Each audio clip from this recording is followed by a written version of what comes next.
Hey friends, welcome to the In Focus podcast, a show for photographers who are looking to grow and scale a photography business that feels good. I'm your host, Gina, a wedding and elopement photographer, industry educator, coach, and most importantly, your friend. On this show, we'll dive into actionable strategies, industry trends, and all things photography related so you can leave each episode feeling inspired and in focus. All right, you guys, welcome back. Today, we are going to tackle one of the most important and often most intimidating topics in your photography business, all things numbers and pricing. So many photographers struggle with setting their prices, feeling confident in what they charge, and truly understanding the financial side of running an actual business. Here's the truth. Pricing is power. When you fully understand your numbers, you're not just making more money, you're building a sustainable business that supports your life and dreams. I'm so excited to have Tami Gillespie on this podcast today. Tami is a photographer and business strategist who is obsessed with helping photographers gain confidence in their pricing and financial decisions. She's here to share her top tips for pricing with confidence, common early mistakes photographers make when it comes to money, and how shifting your mindset around finances can be completely empowering. All right, so Tami, welcome to the show today. Thank you. So excited. I'm so excited that you are here. Before we get into this, can you just do a quick little brief background bio about like who you are and what you do? Yeah, I would love to. So I've been a photographer for honestly as long as I can remember. I got my first camera when I was like 15, and I don't think I ever really stopped. I've been photographing weddings for 7 years now. Weddings and couples is kind of the focus, what I love to do. Um, and then, yeah, a few years ago, I got my MBA. So studied business, understood that whole side of things just because I felt like it was kind of a missing piece that I wanted to fill in. And I've also been in accounting for many years. And so I kind of wanted to shift that in a direction that felt really true to me with like the creative side of things and being a photographer. So I started doing bookkeeping for photographers a couple years ago now. And it's just been so fun and empowering getting to help photographers understand something that doesn't necessarily come naturally to us a lot of the time. So, yeah, that's kind of about me. Yeah, that's just wild that you're able to do bookkeeping for other photographers. As somebody that like I outsource my bookkeeping, I could not do it myself. So I don't know how you do yours and other photographers. Yeah, I started doing it for myself first because I was like, okay, my business is to the point where I need to start taking this seriously. Right. It's not just a few sessions here and there anymore for fun. Like, I need to start figuring this out first so I can file taxes and also just so that I understand the financial side of my business. And so I like shifted the knowledge that I had into doing it for myself. And then I was like, wait, like this is pretty cool. I actually like doing this. It's not so bad. I bet I could do this for other people. Um, so yeah, it feels it felt really natural for me, which is why I wanted to do it for other people too. Cause yeah, I know that's not always a thing. I mean, I just love how like helpful and passionate you are about helping other photographers like understand their numbers, build their financial confidence. Like, I mean, that's just something that I think, especially starting out, is so hard and very like scary because like a lot of us don't Yeah. have that side of the brain. So maybe let's start like big picture here. And so why do you think that like understanding your business's like financial aspects of photography, why is it like so empowering for photographers? Like why is it so important? Yeah. Well, I think when you decide you wanna start doing photography seriously and not just as like I said, a few sessions here and there, you don't go into it with the mindset of like, I'm gonna have to start tracking finances and pay taxes and like all of these things. You don't think about it, but they do come up and they're kind of unavoidable. Yeah. So it's important to understand those things. And even if you're not like a financy person, there are people who can help you with that. But even if you're not ready to take those steps yet and outsource it, like it's so empowering knowing where the money in your business is going. If you don't know where it's going, you don't know what you can invest in confidently. You don't know, like, can I buy this new camera that I've been eyeing for months? And if you know where the financial state of your business is, then you can go buy those things and not have to worry about it and just like be totally excited. So I think it's just so helpful in making business decisions that support the long-term growth of your business to at least just have a simple idea of your business finances. It doesn't have to be crazy, but just knowing at least some of the basics of where your business is at, it's going to help with that growth and building confidence in those decisions. Yes. I feel like in the beginning when I wasn't like quite as I didn't know my numbers quite as much. The shift that happened for me, like when I took the time to learn that and understand my numbers, it like actually made my business like feel like a business then. Yeah. Then like when you're like so busy working and crazy, like booked and shooting all the time and working so hard, you like are reminded like, okay, wait, I'm doing this for a reason. Like I'm actually making like good money. Like this is supporting my life. Like Yeah. it's such a mind shift, especially like in the beginning. I feel like it's hard to know, like, when to make that shift because like, everybody kinda starts dabbling in photography, Mhm. you know? So then it's like, when do you make that jump? And I think that a lot of creatives, like, we get into this and, like, numbers are just, like, not our thing, and it's, like, such a cliched thing to say, but it's so common. So, like, what do you say to the photographers that are just, like they're just, like, avoiding the financial topics because it feels overwhelming? Yeah. I mean, I get it. There's we are creative. We might not have that financial, that businessy Yeah. mindset. And so I think it's first of all, just accepting, telling yourself it's okay to be scared. And it's okay to not be that have that maybe financial mindset come naturally early on. Like that's okay. First we just have to start with telling ourselves it's okay so we don't get discouraged. Yeah. And then, like I said, there are people who can help. If that's like you just don't even want to think about it, there are people who can help. But also, I think you can take it one step at a time, like break it down into little bite-sized pieces. Maybe like start by just creating a separate business bank account. Like that's an easy first thing you can do, and it's going to help so much in the long run. But like that's a first little baby step you can take, and then you're gonna have that done, and you're gonna realize, okay, that wasn't so bad. And now you can start separating out your business finances from your personal finances, and that's gonna be just like another little baby step that you take. And it doesn't have to be done all at once. Like you have time.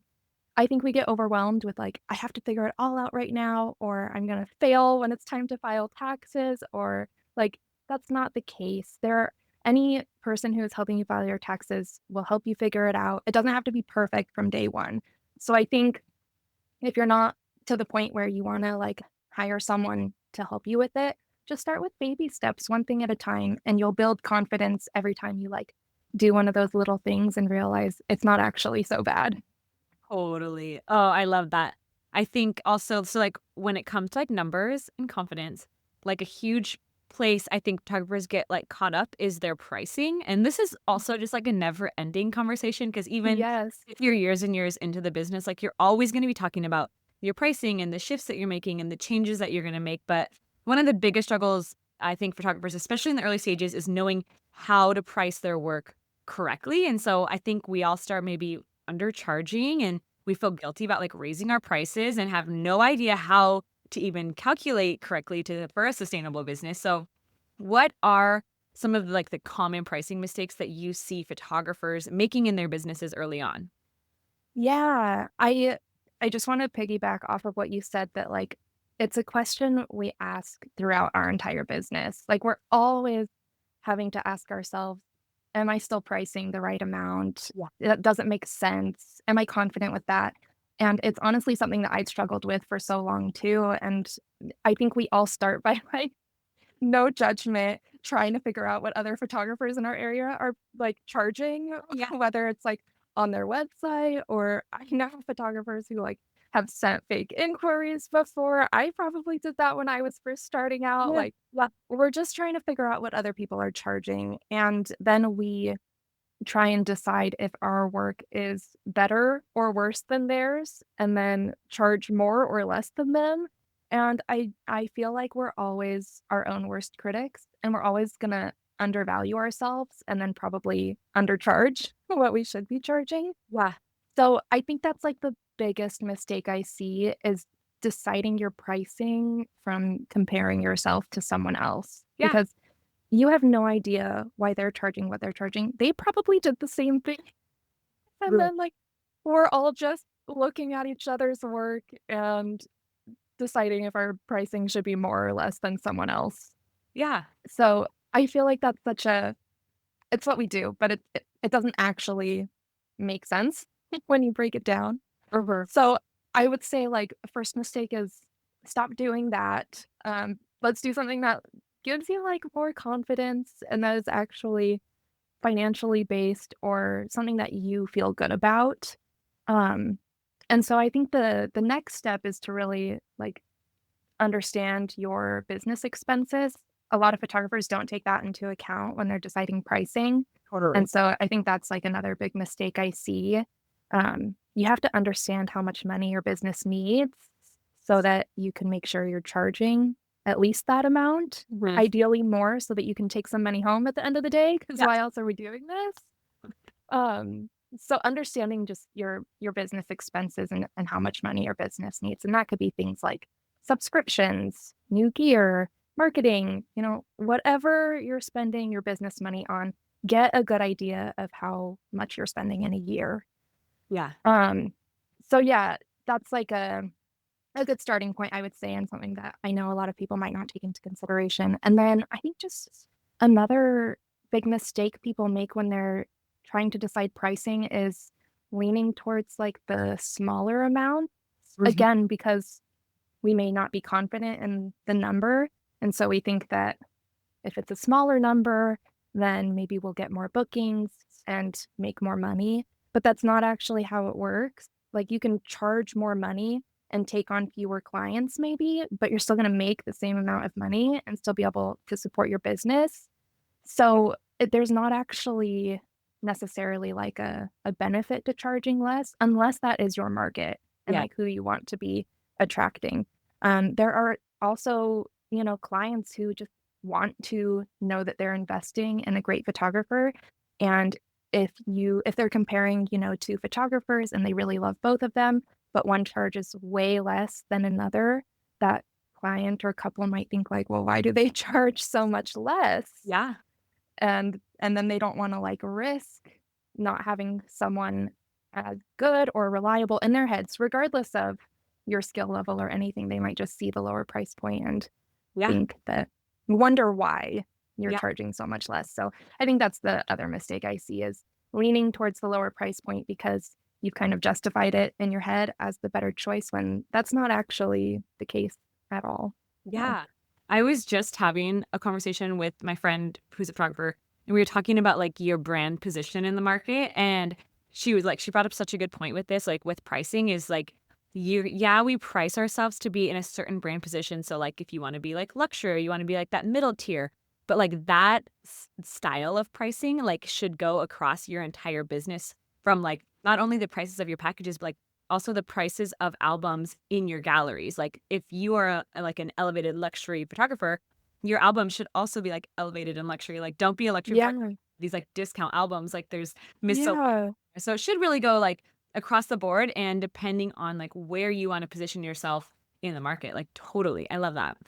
Yeah, and, like, what you said with that is another just mistake I see is not taking advantage of add-ons, Yeah. like, charge extra for add-ons, whether that's, like, film, I shoot a lot of film, that's an Ooh. add-on. You can make an add-on out of, like, if they wanna have an extra outfit, if, like, normally you include 1 outfit or 2 outfits, make an extra outfit another add-on. Mm. Like, there are so many ways that you can kind of, like, amp up your collections, things that you're already doing that you don't even realize that you could, like, monetize, and not to say that we're, like, taking advantage of our clients. Like, we always want to underpromise and overdeliver, at least that's what I try to do, but there are so many ways that you can, like, give your clients more options too, and Mm. then they feel like they get more of a say in it, and Yeah. it's a great way to just, like, tack on some extra little bits of income here and there.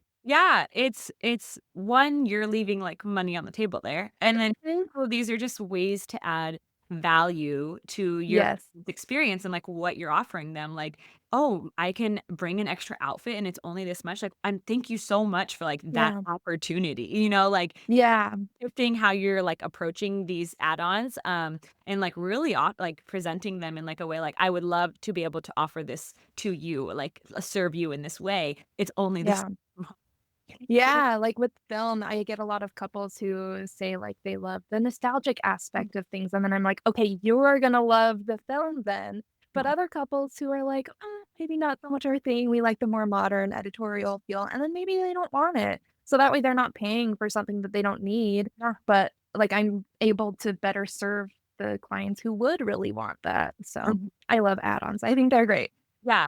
Um, kind of bouncing off of add-ons, how about in terms of like price increases? So like as photographers get into this, like eventually they're gonna need to increase their prices. It's always like that fine, like weird line of like when should I increase them? Like how much should I increase them by? Like, do you have like a rule of thumb or anything that you've kind of done in the past that's like you've seen like successful or works really well for from a business standpoint? Anything like Yeah. I first always like to say that there's no rule about when you can or can't change your prices. I think we get stuck in this trap a lot of the time where we're like, okay, it's a new year. That means I'm going to raise my prices. Like we all do that. yeah, I've totally. seen it all the time. That's just like someone decided that that's what we do and we all do it now. But there's actually no rule when it comes to what you wanna charge and when you wanna change your prices. I like to list starting prices on my website, but then from there, like, I can tweak things, I can bump things up. It doesn't have to be a whole big announcement, especially if they're, like, small little changes. So, what I like to do is I track my booking rate. So, I track the number of inquiries I get versus the number of those inquiries that actually turn into bookings. Mhm. So if I'm getting like 10 inquiries and I'm booking 5 of them, that's a 50% booking rate. Mhm. So I track that month over month. And if I am getting to the point where I am like, first, I'm pretty booked out for the next few months, but my booking rate has also gone above that 50% mark. So I am booking majority of the inquiries that come through, then that's usually a sign for me to raise my prices a little bit. Mhm. That means that the people who are finding me see my pricing and like they're all booking. Yeah. And that means that you can probably bump it up and like you want to be able to choose the clients who fit well with you. So you don't necessarily need to take on every single person who reaches out to you. So that's kind of what I do. I usually raise my prices by like 30% when that is the case. It can be whatever you want though. It doesn't have to be like this big giant jump. It can just be like a couple $100. My booking rate is really high right now. I'm just going to raise it a couple $100 Mhm. or 30%. And then see how that goes. Yeah. Track your booking rate for the next few months again. See if it goes down back to like 50%. That's generally a good place to be. You're taking on half of the people who reach out, the other half are not a good fit for whatever reason. And that's like a fine place to be. Yeah. Uh, and if it plummets down to like 20%, then maybe bring it back down like another $100 or like a 15% decrease. And I honestly am shifting it all the time Yeah. just based on booking rates and how booked out I am. And it has worked really well for me. It makes it feel like I'm not stuck in like a pricing point that maybe isn't working. Mhm. You don't have to like completely commit to it for forever. Yeah. So that's kind of my approach. Hopefully that makes sense. No, totally. I feel like I do something similar and it's kind of like once I'm pretty booked out, and I'm not like needing anymore, like that's a great opportunity that I see to Yeah. my prices. And then I think like along the lines of what you're saying, where like you kind of like are always in there like fine tuning it and like moving around. Like I create different pricing packets for like all kinds of different weddings. Like Yeah. like, depending on, like, if I, like, don't think I want this wedding, like, I'm gonna higher pricing packet over. Yeah. I mean, in the nicest way possible, I say that, but something that's not aligned all the way. Um, so I think, Yeah. like, there's I room I there. do that too. Yeah, it's a And great way to, like, test out also different pricing yeah. packages. Yeah, and it's honestly been crazy. There have been times when I'm like, I don't know, maybe this isn't like the best fit, but I would still take it on if they're willing to pay for it. Or maybe it's like really far for travel, and I do charge extra for travel, but I always customize my, like, pricing, uh, guides that I send everyone. I customize it every time I send it to Okay. someone new. Yes. So, like, the price they're seeing is the full price of what they're charging, and yeah, I've been shocked when I've, like, added on a ton for travel or just, like, bumped up a price for something if I'm already super booked in Mhm. that month or something. And I'm like, "This is a crazy price point. There's no way that they're gonna pay that and book it," and then they do, and Yeah. it's, like, more than double what I would normally charge. And so there are people out there who are willing to pay whatever you're gonna charge, Yeah. but you just have to, like, do it, I guess. Yeah. Always like the best little boost of confidence there too. You're like, "Okay, so now I don't Yeah. know if I go back to that lower." Right. I think we get so stressed about finances that we get scared to, like, experiment and have fun with it, and, like, our business is supposed to be fun, even the finance, even the, like, maybe boring things, like, we can still play around with it and experiment, and there's nothing wrong with that. Yes. I think, like, one of the best pieces of advice I've ever been given about, like, pricing and this was, like, also that you shouldn't be a yes to every inquiry. Like, you should not Right. no's is a good sign, and, like, not being booked because of your prices is a good sign. Like, that means that, yeah, Yeah, you're doing something right. Obviously, you don't want, like, every inquiry to be a no, but, like, if you want yeses, otherwise, like, that's a sign that you should, increase your pricing. absolutely, yes. Back to how you were saying, so you track your booking rate, which I love. What do you use to track your booking rate just for if someone's out there and they, like, aren't doing that right now, like, how do you do it? Yeah, I use QuickBooks Online for myself and for all my clients that I do bookkeeping for. It's a pretty simple platform to use. It's not too expensive. And it actually you can link your if you use HoneyBook or Dubsado, which I feel like are the two main ones. Yeah.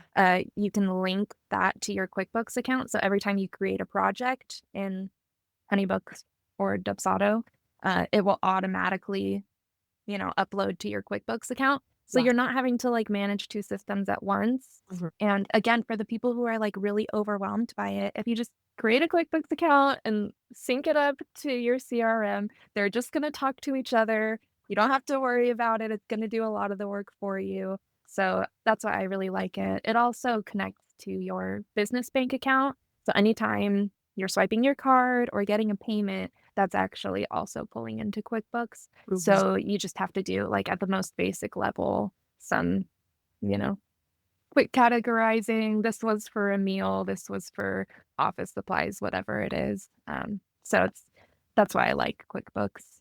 I love it. I want to, in 1 second, shift into more about like pricing strategy for growth. But before I do what you just said, if there's a photographer listening right now that does not have a separate bank account or a separate credit card or whatever for their business, do you want to like briefly touch on like why that's like a total must?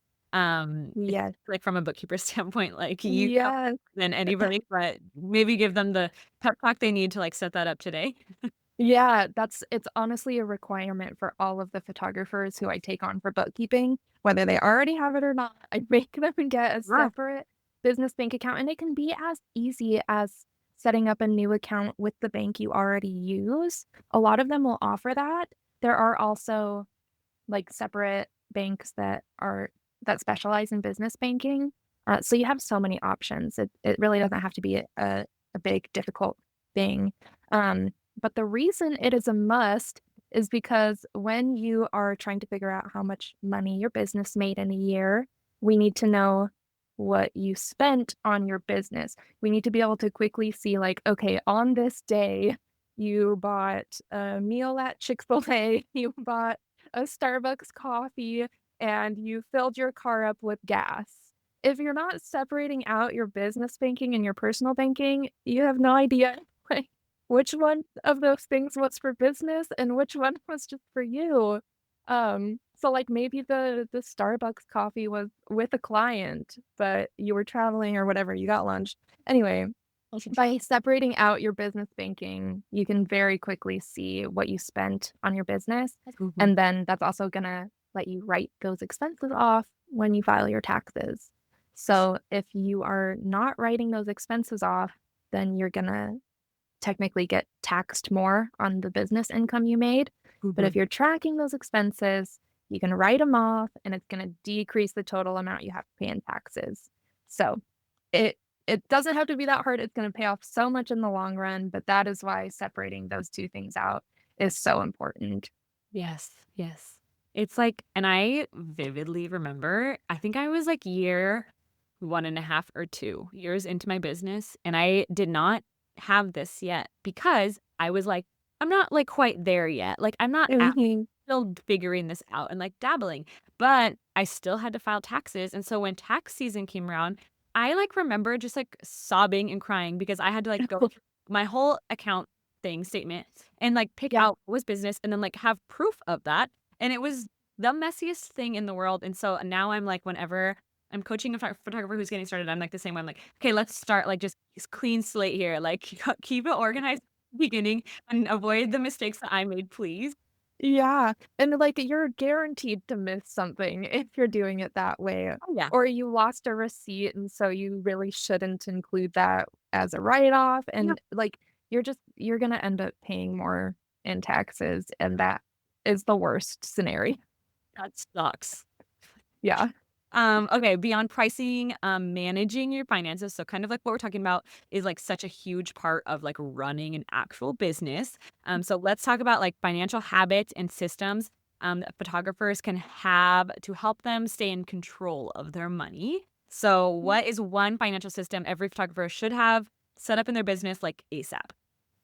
Yeah, I would say kind of what we talked about, get a business bank account. That is, like, first number 1 thing to do, and then start pulling all of the payments that you receive from your customers into that bank account, and then anything you're spending for your business comes out of that bank account. It's all in one place, and then connect that all to your new QuickBooks online account or whatever you're using to track your books. Put it all in there so it all can just live in one place. You're Mhm. not having to pull things from different places. That is like honestly just the number one thing that I would recommend doing. Some Works. other good, like, system type things that I would recommend is maybe, tracking your mileage. Mhm. That's a big one. If you Perfect. have a QuickBooks Okay. account, you can download the app onto your phone, and it'll track your miles for you. Because we drive so much as photographers, and all of those miles can also be a tax deduction. Mhm. So it can honestly save, like, thousands of dollars if you just track your mileage and download an app onto your phone that will track your mileage for you. So those are probably, like, the 2 big things that I would recommend doing, Yeah. is separate banking into your QuickBooks account, and then just track your mileage. Those 2 things will help you so much with taxes. I love it. That's so good. And then I think also just as a reminder to people, like with the separate banking, that also like includes so like if you use like Honeybook or Dubsado, like that stuff goes into that bank account. If you like accept payments on PayPal or like Venmo, like those business PayPal and Venmo, like those also get into that bank account. Like anywhere you take money, make sure it's going into Yes. that banking. Yes, that is your home for all business money things, incoming or outgoing money. It all needs to go through that business bank account, and it's so easy to set it up to, like, your Honeybook or Dubsado account to just have it all flow into that bank account. So, it just has to exist, and then it can all easily flow through there. Perfect. Okay, let's talk about I mean, I know that you are not a CPA, right? I don't know. Right. Okay, but let's talk a little bit about taxes and savings just because Mhm. I'm sure that you I mean, you know, as a business owner, and I'm sure that you, like, deal with it within bookkeeping, but how can photographers, like, kind of set themselves up for success with that or, like, plan for taxes and savings, like, as they are doing their business year round? Yeah, so, like you said, I'm not a CPA, but I do provide all of the tax information that my, clients need when it's time to file their taxes. So I do help a lot with that. And this is my personal recommendation. Take this with a grain of salt, but I have found that by setting aside 35% of whatever I make, that is enough to cover sales tax and federal taxes at the end of the year. Okay. It's probably a higher percentage than what you need, but I would always rather have too much than not enough. I think I posted this on TikTok, like, the other week, and there was some finance guy comments, he was like, "35% is so high, you don't need that much." And I was like, "That's fine, it's your choice." Yeah. It's your own individual choice. If you don't wanna set aside that much, it's fine. But I have never not had enough when I set aside 35% of my income. Yes. So just set it aside in a separate, savings account. It can still be with, your same business bank, just a separate account for your tax savings, or just keep track in your head and make sure you don't spend that money. But by setting it aside, it just keeps it in a safe little place. And then, like I said, it's always been more than enough. And then what I like to do, after I have paid my taxes, or like know how much from Mhm. the previous year needs to go towards taxes, I like to pay myself with the rest of the money Yeah. or buy something fun for my business. And so it's always nice to just know you have a little bit set aside over there that you're probably going to get to take for yourself later too. Yeah, nobody wants to be in the position where, like, their set aside amount is, like, not enough. Like, that's Right. not the goal. Yeah.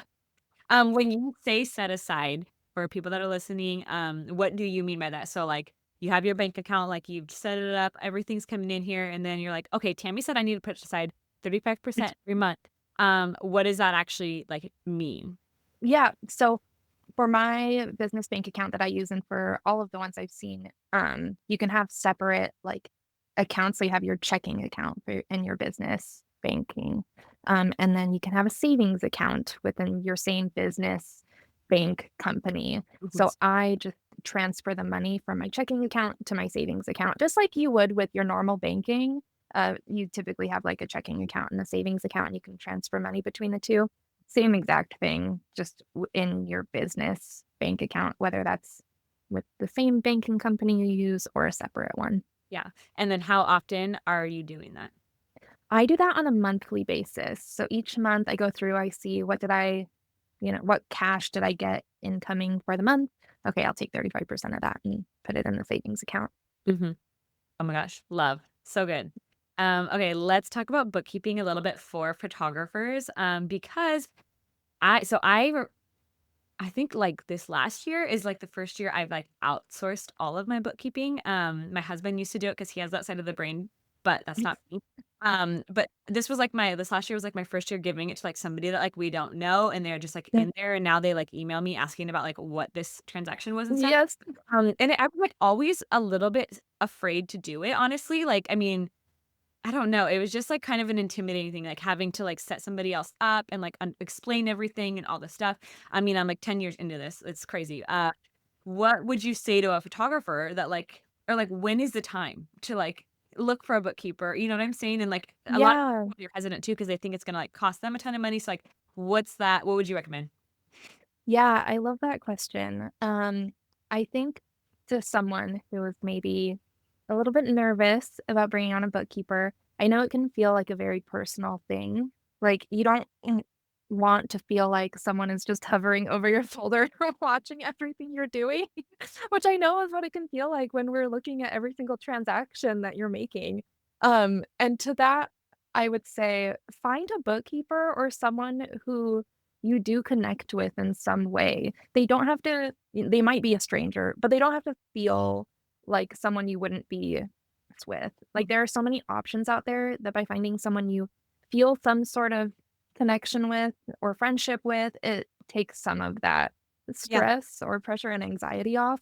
And that's also why I really wanted to get into it because I am a photographer. I know what photographers need to be spending their money on. I'm never going to like judge you for buying the second new lens in 2 months. Like I get it. I like all the styled shoots, whatever it is, like I am intimately familiar with what photographers need to be spending their money on. So there's never any judgment. Mhm. And if you hire a bookkeeper and you start to feel like there is judgment, then find a new one. That's totally fine. It's okay to like experiment around until you find someone who's a really good fit for you. Yeah, So, I love that. I remember, like, one of the first meetings with this bookkeeper, we, like, went through everything, and then, like, at one of the categories, I think it was, like, marketing or one of them. She was like, "Oh, that's, like, really, really low, like, c compared to X her other clients or whatever," and I was like, "Oh, really?" And, like, I, like, actually kind of felt good about myself right there. I was like, yeah, I mean, we got other yeah, categories and I didn't feel good about myself, but it was just insightful to have her insight, like, she's yeah. obviously an expert in that field, as are you, so you guys have this, like, extra experience, extra knowledge, that you can educate your clients with, and we can use it to our advantage. Yeah, that's what I do too for all of my photography clients is like I see so many photographers' books now, and so I can kind of get a feel for what people typically spend in certain areas. And so if I have a photographer who is like not spending much in that area, maybe because they have some, mental block or something that's like they don't think they should be spending money in that area, Mhm. I'm able to tell them and reassure them like, "Hey, you're doing great. You Mhm. can actually go spend money on that thing if you want to.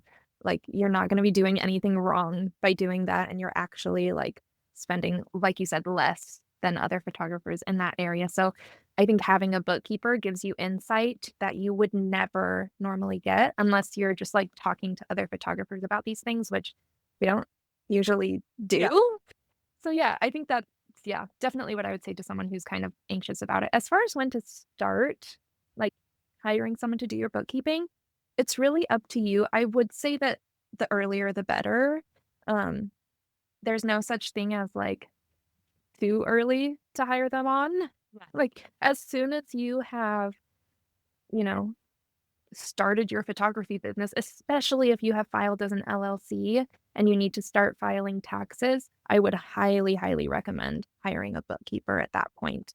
Um, like I said, there's no like dollar amount you have to reach or anything. I would just say the sooner the better. As soon as you're able to, it's only going to give you more knowledge and more confidence.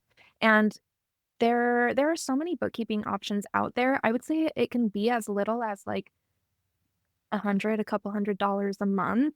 Probably. It can be more than that. There really is a range, so it's just a matter of, like, how personal do you want it to be? Like, there are giant firms out there who will do it for you for pretty cheap, but you might not get that personal touch, or they might not specialize in photographers. Mhm. But then there are, like, people like me, where I am a photographer, I can do that for you, but it's not like a huge, crazy price point. Mhm. If you think about marketing in your business, a lot of photographers will hire on marketers. It can like, it's not crazy expensive, it's not necessarily more than that, it can be less than that, there's always a range, and it's the same thing for bookkeeping, so Mhm. you can find someone who's a good fit for you. Amazing. And then what is it kind of like, having a bookkeeper in your business? So, like, how often are you in touch with your clients there? And, like, how you know what I'm saying? Like, yeah. Yeah. Yeah, so I definitely reach out to my clients at least once a month, I would say, and those are in the months where maybe, like, slower season, not a ton has happened in their books, and each month they reach out, like you said, "What are these transactions for? What what were you buying on Amazon?" Because we can't always see the details. Yeah. So, reaching out once a month just to get those details, and then giving them just, like, a little wrap up of what their books were for the month, kind of what happened, anything I noticed, if there were, like, high spend areas, low spend areas, I just kind of point those out for them so that you don't feel like you have to keep it all in your head. Mhm.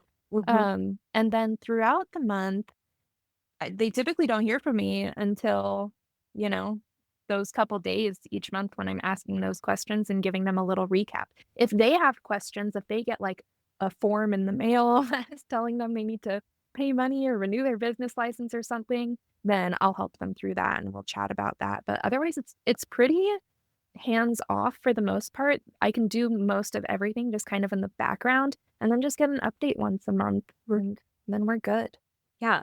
I feel like one of the best things about having a bookkeeper is that once a month kind of like actual eyes, and like summary of your business because I know Mhm. before this bookkeeper, my husband and I were just doing it like almost quarterly, like before we had to file taxes each quarter. Yeah. So every like 3 months we would like sit down and we'd go through it all. But it's like really kind of refreshing to actually have somebody just like put it on a plate for you each month and be like, you did last month. Like, here's what you brought in and here's what you spent. And like, I don't know. It's just, it's good. And like, obviously, I wasn't doing that on my own. So, Yeah, and I feel like when you're only doing it once every few months, like, you don't necessarily have the information and time yeah. to make a different decision or do something different. All right. So, how about if a photographer, they're kind of feeling financially stuck in their business, whether that be like uncertainty or they're just like feeling like they are not making what they want to be making or they're not on track to be like where they want to be on track. Like, what's kind of like your one piece of advice for like resolving this like financial situation? Yeah, that's such a good question. I feel like we we really hold ourselves back just like mentally ourselves. We convince ourselves that we can't make a financial change or that we're not good enough or that we can't raise our prices because then no one is going to book us. So I think the first thing you have to do is just figure out where are those thoughts coming from and what have you like convinced yourself about your business and maybe your worth as a photographer that has led you to believe those things. Because if you don't get past those things, then you're never really going to approach it with the confidence that you need to. Mhm. So first I would say like figure out whatever that is and then sit down and just set really intentional goals with yourself and then work backwards from those. So ask yourself like whether the decision is trying to go full time or just increasing your prices or shifting around the types of collections you offer, like what is the end goal? Where, like, if you had everything you wanted in your business right now, whether that's 2 years down the road or 5 years down the road, like, what does that look like? And then take baby steps backwards. Mhm. Like maybe in order to get there, you need to be making this amount of money total. You don't even need to know like how that is broken out yet, but what is the total dollar amount that you need? Okay, Mhm. once you have that figured out, then like how could you shape your collections to fulfill that dollar amount? And just start working backwards in baby steps. And if you need someone to help you, that's fine. Like there's no harm in that. Or even just talking to a Mhm. friend about it. And yeah, just start working backwards. Figure out where you want to be and then work backwards to figure out the steps you need in order to reach that ultimate goal. Yeah, yeah. Do you use ChatGPT? Sometimes, Okay. yeah.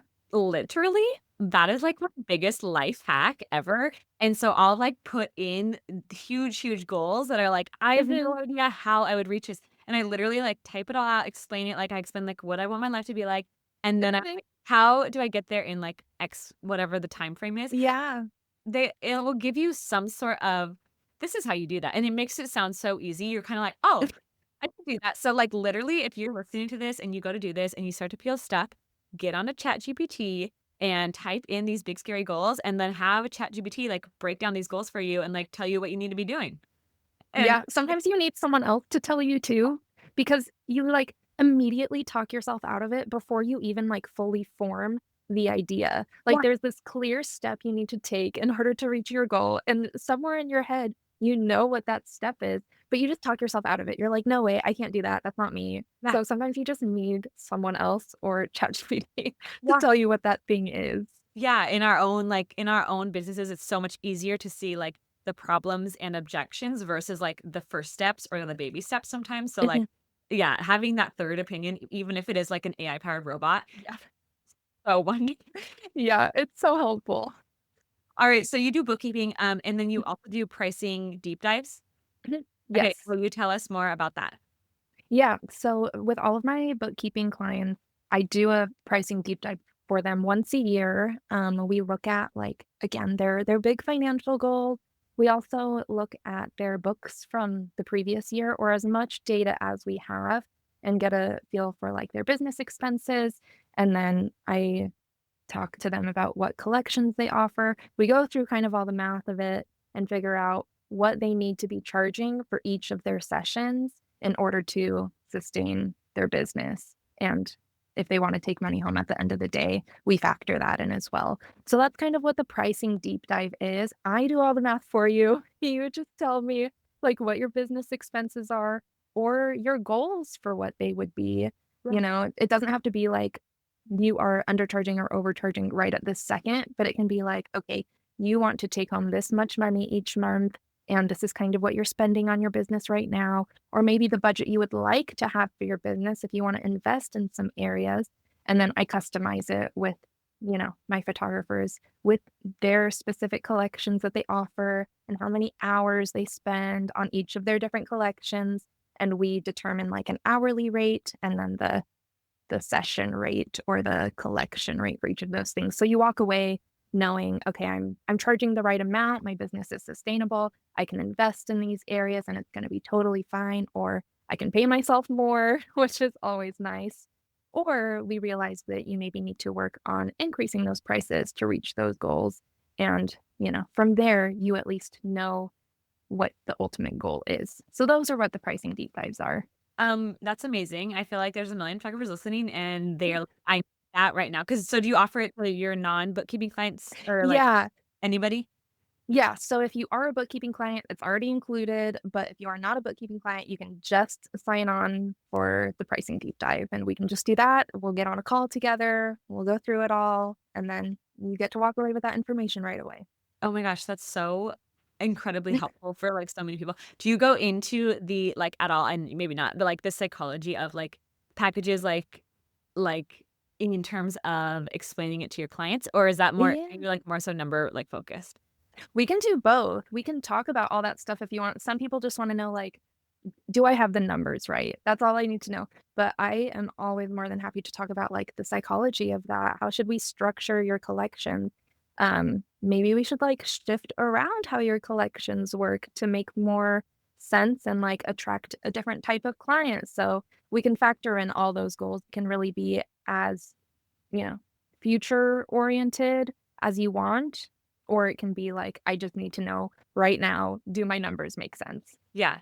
Oh my gosh, Yeah. that is so good. Period. Gold. That is like pure gold.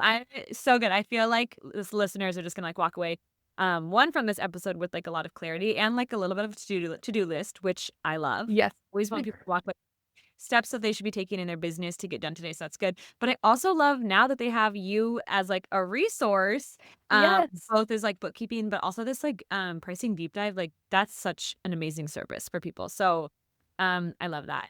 Thank How about you. let's go. I have one more question and then I'm gonna do my hot seat questions for you, which are not photography related. Um, but like let's wrap things up. Like, what is one thing you wish every photographer kind of understood about pricing and finances and just their business? Yeah, that it's really up to you and there are no rules. Whatever rules you think there are about finances and your business and pricing, throw them out the window. They don't exist. There are no rules. This is your business. It gets to be fun. You get to experiment with it and it should feel good. Like, bottom line, it should feel good for you. And finances don't have to be any different than that. So, yeah, just forget about whatever rules you have and start doing it however you want because it's your business. And what's the point if you're not doing it that way? I love it. I know we're not working like this hard to like not be so in love with it and have it feel good. Yeah. Yeah, exactly. And then where can people connect with you, learn more from you, find you? What's the best place? Yeah, Instagram is great. You can either follow me, my photo page, Tam Wedding Co., or you can follow Creative Balance. That's my like finance page. Either one, you can find me on either one and, work your way to either of them from there. That's the best place to get started, honestly. You can go to my website as well, tamweddingco.com or thecreativebalance.net, and you'll find everything you need there. Okay, cool. I still have my 3 questions. I almost forgot. Okay, the first one is, would you rather be able to fly or talk to animals?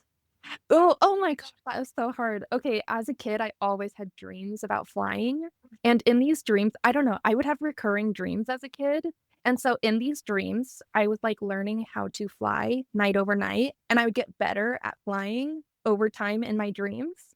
Crazy, I don't know. That's so crazy, and that you Yeah. remember it. Oh my gosh, I remember them vividly. I remember, like, when I was first learning to fly, I could only fly as high as whatever I jumped off of, so, like, I couldn't get higher with my flying until, I got a little bit better at it. It's so weird, I don't know. This is Literally wild. have dreams about that as a kid. So that was, like, my first answer, but I have my dog, he's the first dog I've ever had. I've had him for 8 years now, and he is, like, my whole heart and soul. So, I would wanna talk to him, I think. I think I would have to pick that now, is that now that I'm a little bit older, I would have to pick talking to my dog. Like your dog. Okay, I love it. Well, then you can choose. The second question is, if you could have one superpower, what would it be? Okay, flying, Fun. for sure. Yes. We're both in there. I love it. And then last question is, what is one word that you are living by right now? Oh, I love that. I used to, like, come up with a quote to guide me every year, and I somehow, like, missed doing that this year, but I think this year I've really been focused on, just I don't know how to put it in one word, but, like, finding myself in nature Oh, or, like, grounding. I think grounding. grounding. Yeah. Like, going out by myself, doing things in nature, And I'm from the Pacific Northwest. I just moved back to the Pacific Northwest last year. I've been back here for a year. So I just really am trying to spend this year like re-grounding myself in this beautiful, beautiful place. So I love that word. That's a good one. yeah, thank you. Well, thank you so much for coming on here. I know like Yeah. people are gonna walk away with like so much good stuff out of here. So you are obviously like a wealth of knowledge. So I just really appreciate you sharing that with us today. Thank you so much. It's been so fun to talk about. I think that, yeah, it's so empowering understanding the financial side of your business. And I've loved sharing all of that with you. And I hope people can walk away with some fun, approachable ideas. So, Totally, totally. Thanks for not making it scary. yes, which never, it doesn't have to be.